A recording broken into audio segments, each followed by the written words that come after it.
Hey everyone! So today I'm going to be talking about one of the most adorable ships in the whole fandom. And yes, Turtledew is in that estimation. I know that Wings of Fire is a fairly shippy fandom.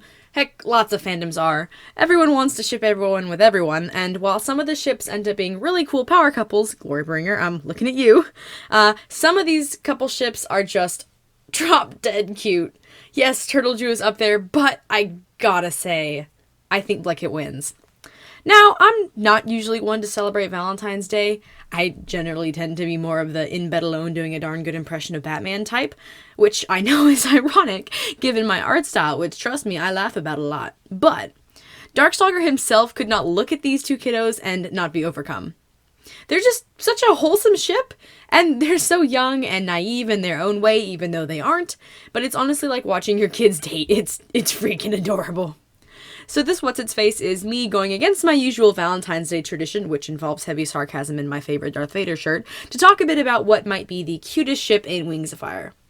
Before we go on, I want to say that the third arc is the set of books with which I am least familiar. I've only read them once, and that was as they came out, so it's been a little while since I've actually, reviewed the canon. So part of my affection for this couple, I'll admit, is based in more headcanoning type areas, so if I get a few details wrong, that's why.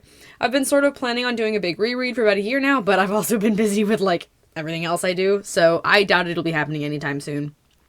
For anyone who hasn't read the 11th and 12th book yet, yes, this video is going to have spoilers in it. I know a lot of people have read them by now, but I just want to make sure. I'm going to do my best to stay out of book 13 and 14 territory, though, since I know that those are a bit more recent. One of my favorite things about Blicket, straight off the bat, is that there's nothing between them. And let me go into that a little bit more before you get confused. There's always something with the Wings of Fire ships, or at least most of the canon ones. I mean, Clay and Peril had to kill each other that one time, and Tsunami and Riptide had a very rocky start. Back to murder with Glorybringer. Sunnyflight didn't end up being canon, but that whole thing. Starspeaker is close, but they had some weird stuff going on there for a while. Moonbly is something I'm not going to talk about because I don't want to accidentally ignite an uncivil civil war. Turtledew had the one weird animus love spell incident. Every ship has the one thing, usually. Even really strong relationships tend to at least have some kind of dark patch in their history. Like Fathom and Indigo, when their uncle murdered everyone in front of them. That definitely put a obstacle in their relationship. Blicket arguably doesn't, though, and this is one of the reasons why I love them so much. Of course, their story isn't done yet, so I don't want to jump the gun or anything, but so far they've mostly been on the same page. No forced or voluntary murder attempts, no magic love potions, no love triangles that irreparably shatter the fandom. It's just been a very chill relationship that's been really nice to have, and what's shaping up to be a very satisfyingly dire story arc. Again, not going to talk about the events of book 14 and 13, but if you did read them, you kind of know what I'm talking about when I say there's still some pretty heavy potential for something to happen. But darn it, I'm enjoying the pureness of this little couple while I still can. Blue and Cricket are both very refreshing as separate characters. They both brought something new to the series, and I really love it.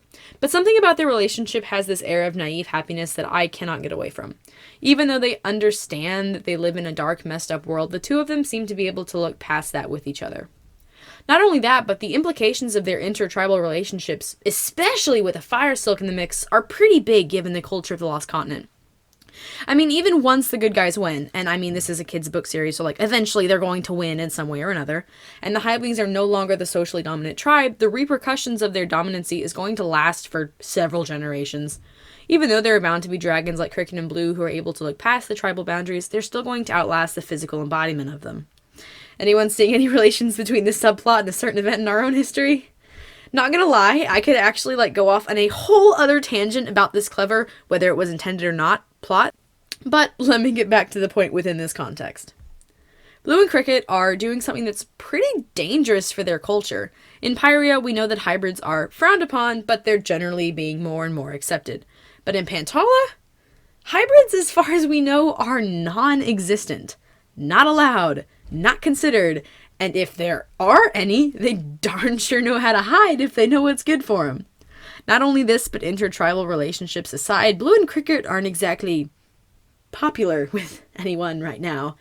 The fact that they just don't care about any of these things really says a lot to me about their dedication to each other within the relationship.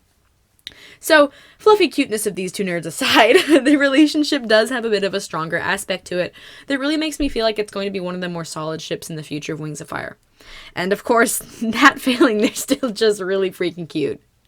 Before we end, I want to talk a little bit about the art, specifically the art style I used in this piece.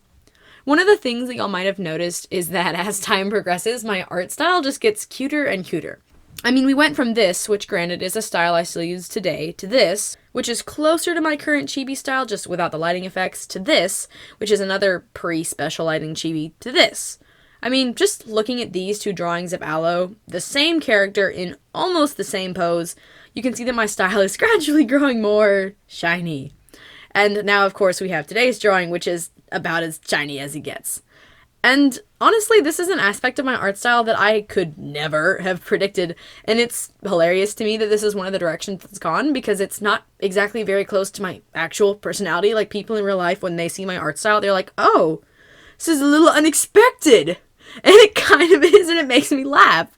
So anyways, the chibi style that I've kind of evolved into tends to be fairly shiny, but there are a few other things that I find I like to do, usually only when I draw these two. Granted, I've used these tricks a few other times as well, but lately, every time I draw them as a couple, like, this comes into it. One of the tricks I use to give it that warm, happy lighting tone is actually an artist trick that I found online years ago. If I still had the original resource, I would link it, but I don't, and I don't remember where it came from, so rip. But anyways, basically you just do a light purple multiply layer, so like this color, and then you just put it to multiply like this, followed by a bright pink overlay layer for highlights or rim lighting. I think I've talked about rim lighting in the past. I know I've talked about this trick in the past, but this is just super amazing, so I wanted to go over it again. It gives this really neat quality to your art that looks like you put a lot of work into it, but like in reality, it's really easy to do.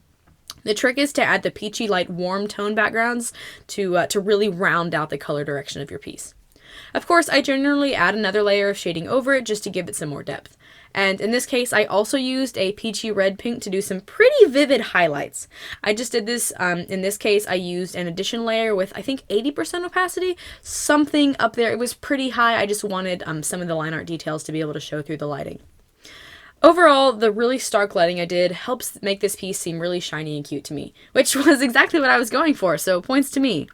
Anyways, that's about going to wrap up today's video. Y'all let me know what you think of Blicket in the comments. I've always been really interested to see how y'all's opinions compare to my own.